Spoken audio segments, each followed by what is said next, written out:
Hello everyone, we are the students of Civil Engineering Department from GMIT Davangere. As we all know, as an institution, the commencement of crowd will be more.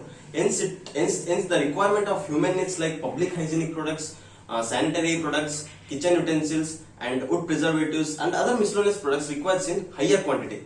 Hence, it is obvious that the waste resulting from these activities will be plumb, like garbage, wastewater from urinals, kitchen waste, campus waste, and many more. Other than this, the institution should have a sufficient water supply system for primary purpose and secondary purpose to reach the daily needs. That it should not depend on the public water supply system. The best suit for this situation is rainwater harvesting. Finally, the waste resulting from all these activities are not deposited to the municipal solid waste rather than treating it in the college campus only, called as Zero Effluent Institute, which includes rainwater harvesting, solid waste management, and wastewater treatment. Each topic is fully explained by my classmates. Thank you. Hello, my name is Rakesh Pinay and I am going to explain about wastewater management. What is wastewater management? Wastewater management is a scientific method with which the wastewater is collected, conveyed, treated, recycled, disposed at a point of generation or at any other point. The main objective of wastewater management is to protect and clean the wastewater, which means the wastewater should be clean enough so that it can be used for drinking and secondary purposes, and also it can be discharged into the water bodies. Why it is necessary to treat the wastewater? It is necessary to treat the wastewater for various reasons, but the important one is it contains the human waste or human excreta, which contains the various microorganisms which affects the human health by spreading the various diseases. Then, how to treat the wastewater? The wastewater can be treated by following steps. In that, the first one is primary and preliminary treatment. Second one is secondary treatment. And third one is tertiary treatment. And all typical treatment plant works as explained. The wastewater collected is directly discharged into the raw water storage tank, from which it is sent to screening. In screening, the large floatable matters are removed. From screening, the wastewater is sent to the equalization tank. In the equalization tank, it is designed to provide the constant flow for the further treatment by receiving the fluctuating flow. From equalization tank, the wastewater is sent to the aeration. In aeration, the exchange of gas takes place. From the aeration tank, the water is sent to the tube settler, where the colloidal solids and suspended solids are removed.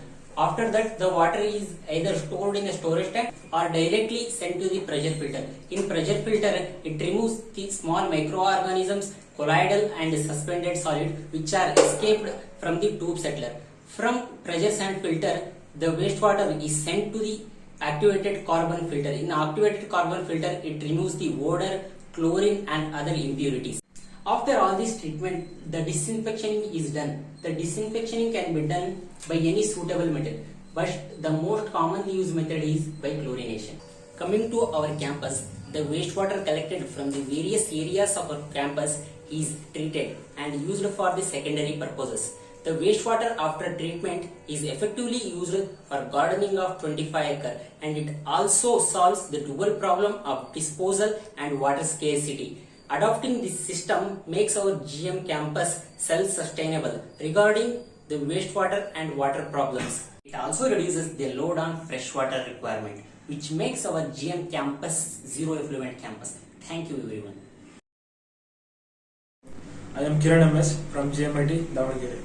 As we come to the point, rainwater harvesting system. It is a systematic collection of rainwater from the roofs, roads and others, and these water can be either stored or recharge the groundwater. Rainwater harvesting system plays an important role to make the GMIT campus zero effluent. GMIT having the 54 acres of campus, and this campus having the number of buildings, and each building is connected with a proper rainwater harvesting system. Here we can see the piping system of rainwater harvesting system and drains, and these drains are discharging collected water into the storage tank. Benefits of using the system in college campus. By adopting the system, nearly 12 lakh of liter we can harvest per year. In the GMIT campus, about 3000 students are there, still not facing the any type of drinking water problem, because main reason is by adopting the system in college campus. By harvested water, we can recharge the borewells by using the borewell recharge pits. Here we can the borewell recharge pits, and these pits consist of fire filter media and coarse filter media. Harvested water can be used for secondary purpose like gardening, vehicle washing, flushing, and other things. In emergency need, harvested water can be used for drinking purpose with the appropriate treatment. Rainwater harvesting system is an efficient way to save the fresh water and reduce the floods and soil erosion. With the concern of our future generation, like population increasing, industrialization, urbanization, it is necessary to save and reuse the water. We conclude that by practicing this method in all the colleges, we can reduce the utilization of large amount of fresh water and recharge the groundwater and reduce the small floods in college campus and keep the college campus in good aesthetic appearance in a rainy season.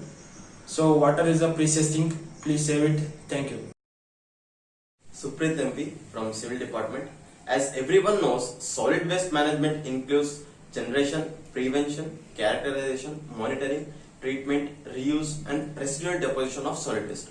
As you can see the simple flowchart here, basically the waste generation is treated, collected, processing, transporting, and finally disposal.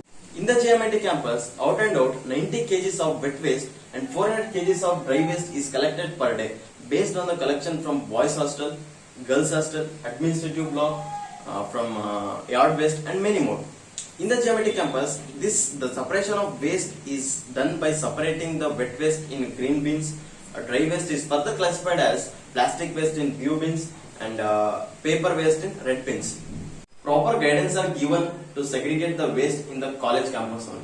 With this, other pits like vermicomposting pits, composting yard for yard waste, pyrolysis unit to melt the plastic waste, and sanitary napkin destroyers are also installed within the campus. All the waste are treated, recycled within the campus, proper groundwater recharge by rainwater harvesting, and many more to make our college a zero effluent institute, which is a major demand nowadays to make the environment green. Thank you.